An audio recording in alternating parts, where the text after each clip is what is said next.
Number आया है अभी, तुम जा सकती हो।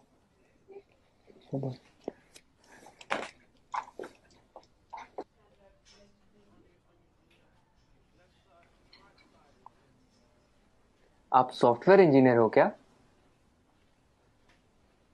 आप लोगों ने देश में कितनी तरक्की लाई है, सब कुछ कितना एडवांस हो गया है। थैंक्स। आप लोगों को देख के तो मैं एकदम हैरान हो जाता हूँ। आप कंप्यूटर में अंदर कुछ कोड करते हो और बाहर दुनिया बदल जाती है। इतना आसान नहीं है दोस्त, ये कुछ कोड का काम नहीं है, काफी मेहनत जाती है इसके पीछे।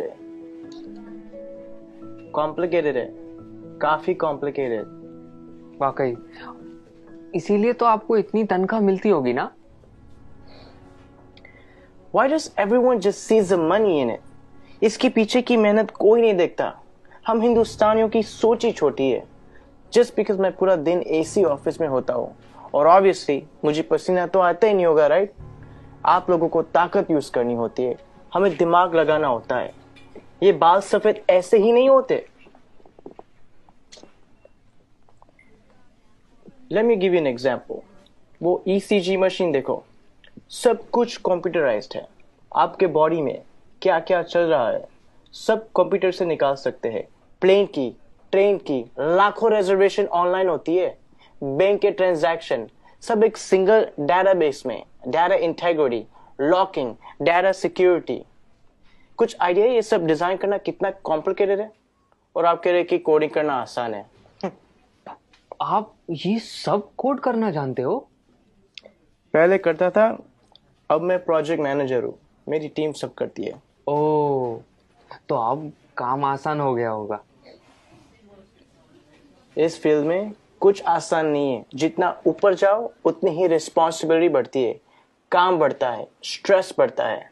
कोडिंग और डिजाइनिंग ये फिर भी आसान है, लेकिन अब मुझे पूरी टीम संभालनी पड़ती है। 10 लोगों को हर रोज जवाब देना होता है, क्वालिटी मेंटेन करनी होती है। 2 घंटे ईमेल ना चेक करूं तो लोग पैनिक करने लगते हैं। एक साइड से रिजल्ट का प्रेशर होता है और दूसरी साइड को कस्टमर को रिप्लाई करना होता है। रिक्वायरमेंट्स बदलती रहती है और यूजर्स को कुछ और चाहिए होता है, और आपका बॉस कभी सेटिस्फाइड नहीं रहता। दोस्त, शायद तुम्हें पता नहीं है टेंशन और प्रेशर साथ में हैंडल करना कैसे होता है। मुझे पता है सर, टेंशन और प्रेशर दोनों साथ में हैंडल किया है।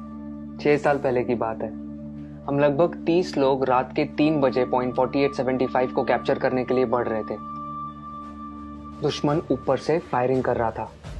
अगली गोली किसके नाम पे लिखी थी पता नहीं था। उजाले से पहले हमें वहां पहुंचना था। वक्त काफी कम था हमारे पास।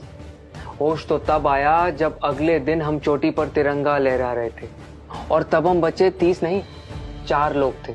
आप Subedar Sushant from 13 Jammu and Kashmir Rifles on duty at peak 4875 in Kargil. मुझे बताया गया है कि मेरी टर्म पूरी हो गई है और अब मुझे सॉफ्ट असाइनमेंट का ऑप्शन दिया जाएगा। पर आप ही बताइए सर, काम आसान करने के लिए कोई अपनी ड्यूटी छोड़ सकता है क्या? उस दिन हमारा एक जवान दोस्त बर्फ में जख्मी पड़ा था। उस पर दुश्मन की गोलियां चल रही थी।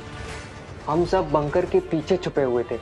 उसे बचाना मेरा कर्तव्य था और मैं उसे बचाने जाने वाला था, मगर मेरे कप्तान ने मना किया और कहा कि तुम नहीं जाओगे। मैंने इस यूनिफॉर्म में सबसे पहली कसम ये ली थी कि देश की सुरक्षा के बाद मेरे आदमियों की सुरक्षा सर्वोपरि है। ये कह के वो खुद चले गए। उस जख्मी जवान को बचाते बचाते हमारे कप्तान शहीद हो गए। उस दिन से जब भी मैं बॉर्डर पर होता हूं, उन गोलियों की आवाज और कप्तान का आखिरी चेहरा मेरे सामने आता है। वो गोलियां शायद मेरे लिए थी।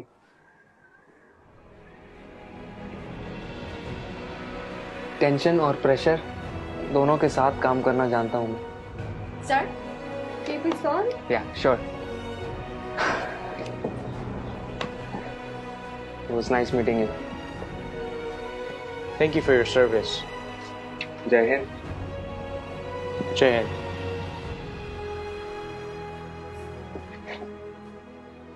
कभी खुद की जिंदगी से शिकवा होने लगे अगर, तो एक फौजी की जिंदगी के बारे में सोचना। खुद की हर मुश्किल आसान लगेगी। जो खुद की सांसें दांव पर लगाकर पूरे देश की सांसें चलाते हैं, हर वक्त जान हथेली पर होती है फिर भी हमेशा मुस्कुराते रहते हैं। जिन्होंने डर को भी डराया है और देश के लिए जीना क्या होता है ये इन सरहद के पहरेदारों ने हमें सिखाया है। तो अगली बार जब कोई चुनौती तुमसे तुम्हारा सुख चैन छीनेगी तो एक फौजी की जिंदगी के बारे में जरूर सोचना। खुद की हर मुश्किल आसान लगेगी।